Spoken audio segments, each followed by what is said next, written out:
to go over a lot on steady state cardio.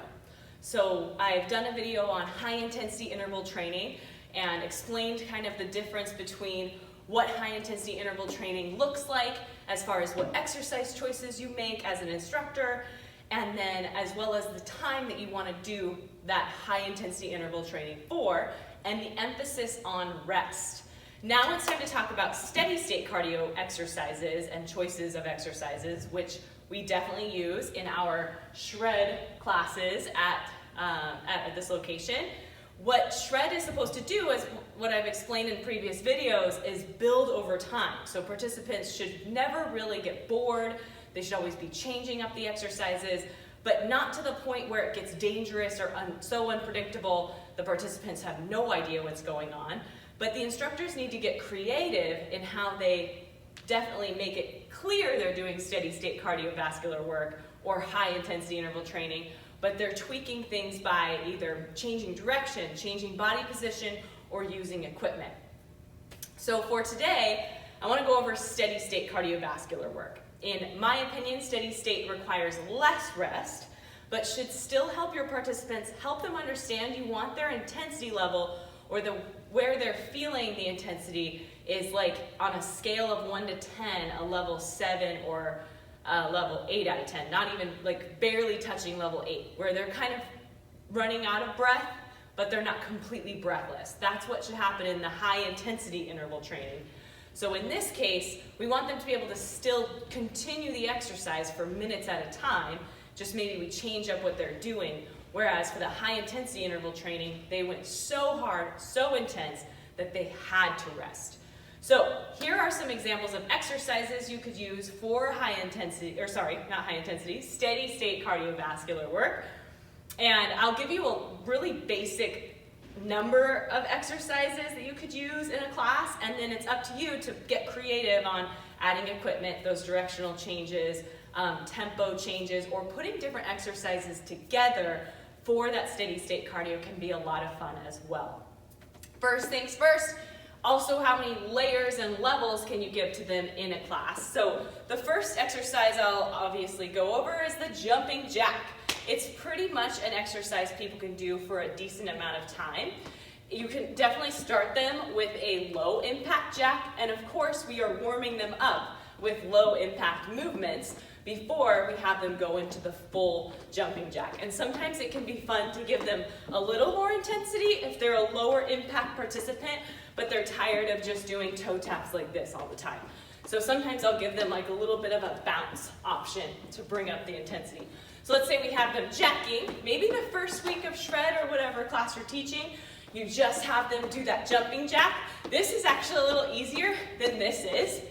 So maybe you progress to that. You can do jumping jacks where you change the arm position even more, where arms can open and close here. You can make the jack rotate, so maybe later in the program we start to change the jumping jack. Notice how I'm landing with my feet in the middle to turn and twist for that jumping jack. Landing soft. Maybe you go over proper jumping mechanics in your warm-up, which is very important. Jumping jacks, we can go anywhere with those. We could travel forward, we could travel backwards, we could shuffle to the side to jacks, shuffle to the side to jacks. You can do all kinds of cool stuff with the jumping jack. Let's talk about the next exercise and how we can tweak it. Oh my gosh, on the jack, I forgot. Maybe later in the shred program, you have them jack, jump up, jack, off, jack. This is borderline hitting high intensity interval training, so be careful with that one. And then the next thing is our running in place. So we have, of course, just lifting one leg at a time, pulling the knee to the chest, starting without the high knee or high intensity, running as fast as they possibly can, and then we start to bring up the intensity, running in place. We can turn that into a shuffle to the side, we can go to the other side, we can go forward, we can go backward, we can incorporate running or shuffling with the jack, as I already showed. Again, these are all things that build on top of themselves to the end of the program. You can go into high knees or high knee skips. This is a really good option to start participants out with. high knee skips when you're doing that steady state cardio. So definitely different than our get your heart rate up, but I can talk to you and I can do it for a longer period of time. From our running in place or running forward or running whatever direction, you can have them go at an angle. You can have them run up and over the step. You can have them have one foot on the step and tap one leg off the step. You can travel with this as well. So maybe you take them forward, you take them back. You can do running up and down on the step, obviously. You can just do toe taps on the step or even a medicine ball or whatever weight equipment you're using that day for the strength portion. If you have dumbbells on the ground, just have them tap the dumbbells. These are all kind of a form of running, but so many possibilities. So not a lot of equipment. Crazy creativity is all it takes when you take the basics of an exercise. We've demonstrated the jack, all that you can do with that, demonstrated running. Now let's talk about skaters, or ice skaters that I call them in my class. Taking them side to side, maybe you start nice and easy. As they start to get it, they start to bring up the intensity by increasing the distance. Maybe you have them touch something or aim for something. That's going to bring up the intensity as well. The lower they go on that skater, the more those legs have to work, which therefore bring up the intensity. Skaters, super fun. You can skate for 2, have them turn. Skate for 2, have them turn. Skate for 2, have them turn. Skate, skate, skate, skate. Did a full square with my skater. Could go the other way. Increasing that change in something, making it a little more fun, making it different, but not so weird and crazy toward the middle end of the program that they're lost and they're just standing there looking at you when you need them to keep their heart rate up if you're going to help them achieve the goal they came into class with. Notice how I keep a really clear name of each exercise too. That's a skater. Once they understand what a skater is, a square skater. Running in place, running up on the step. Keep it really simple so you're not just talking your head off. Okay, we're gonna lift our knees now. We're gonna jump side to side. How many more words was that versus just skater? So you have very limited time to talk about these movements. Then we have high knees, which I've kind of demonstrated, but help them understand you want their knees to come up to at their waist if possible. High knees, and then I like to pair that with butt kickers eventually. So you can have them pull their heels up. They can even put their hands behind them. So they're tapping their heels, their hands with their heels. And then they can alternate. So they go 8 here, and then they go 8 up, and 8. You could cut it down to 4s, you could cut it down to 2s. Exercises again, higher, like heart rate is up, but they're able to do it for at least a minute or so of each exercise. This one's a lot of fun. This is called the Heisman.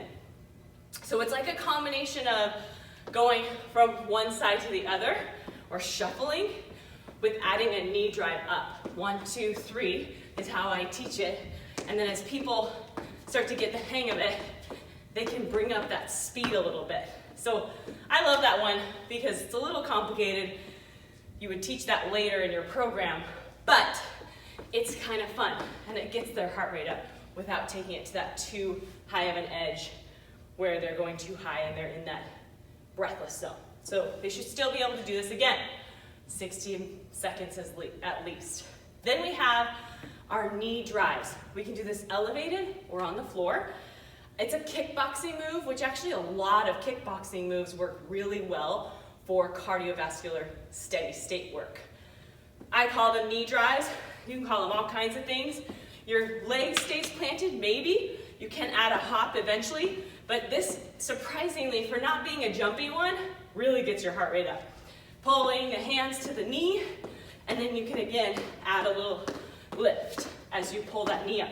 You're basically using the momentum of that leg coming forward to come off of the ground. Here's what it looks like on that step without the jump. You could play with directional changes too once you elevate that leg, where you take the leg from one side to the other behind that step. That can be a fun way to mix it up too. You could even do that same thing with the step actually in the way slightly, where you do a knee pull, go up and over the step. That's a fun one I like to teach as well. Let's play with some more directional changes of the body. Those were all standing, a little bit of rotation, definitely some options to go side to side to change it up, but also we can of course go into the good old mountain climber. I consider the mountain climber to be more steady state. However, I don't consider like donkey kicks to be steady state. That would be much more a high intensity interval exercise. So this is what I mean by donkey kicks. So you're getting elevation and you're lifting those legs up. Mountain climbers are going to be a better choice for steady state. I also consider jacks here to be a higher intensity move, but it depends on your class. An option instead of jacks is going to be fast feet, or again, those mountain climbers, or just a tap out to the side, like a half jack in that plank. What you can run into for steady state with people who can't find a plank in a comfortable position, the ground obviously is going to be more intense for wrists than the bench will be. So I tend to actually face them to the side, and sometimes people are much more comfortable when their hands or their fingers can actually drape off of the step versus having that intense flexion on the step. Another great place to do any planking is on the BOSU trainer as well, because you have that decline of the wrist to help with any pinching of the wrist. But it is good for our clients and our participants to have some pressure on those joints and muscles if it's not painful, because it helps strengthen those really important parts of our body. We need to be able to use our hands all of our life. So definitely the Heisman, the planks, the mountain climbers, and then some great kickboxing drills while we talked about that. For steady state cardio would be just punching. You can go into kind of a rotation with the hips. You can pick up the pace of the punches. You could do in-out jumps with a punch to make it a little more exciting. You could do a pulse little hop with some punches for a minute. That's definitely gonna get spicy for a minute, so maybe you have them switch sides for the next 30 seconds. But those are some options for steady state. Any kicking in kickboxing is also gonna be great to bring up that heart rate, but definitely teach them the mechanics and the correct way to complete a good kick without hurting their hips or ankles or anything. And then you can always elevate those on the bench with safety, or being safe and just doing one side at a time if you're going to incorporate that bench. And you can always add a squat to that too to make it a little more exciting. Okay, I hope those are some good options for you guys. Whatever kickboxing drills, YouTube's full of them. I've definitely done some videos on kickboxing drills that I'd love for you to check out. But again, steady state should be longer durations of time, a minute or so for those durations, and then very little rest, maybe zero rest. So maybe you're demonstrating the jumping jack and you're telling them, all right guys, we have 30 more seconds of this before we go right into our high knees. So should be something that you kind of build into. Maybe you take a big chunk of time, maybe it's 1 minute of 5 exercises, then you rest for about 30 seconds a minute and you do those again. So that's what the steady state should look like. Your body's going to react to it very differently than the high intensity interval training, and they should definitely feel that. So that's what's super important in Shred, is that we're communicating the intensity they need to feel, we're choosing exercises that make sense to make their body feel that, and we're trying not to overcomplicate things or make things unsafe. Tune in for some more videos with endurance strength as well as power strength, demonstrating those two portions as well.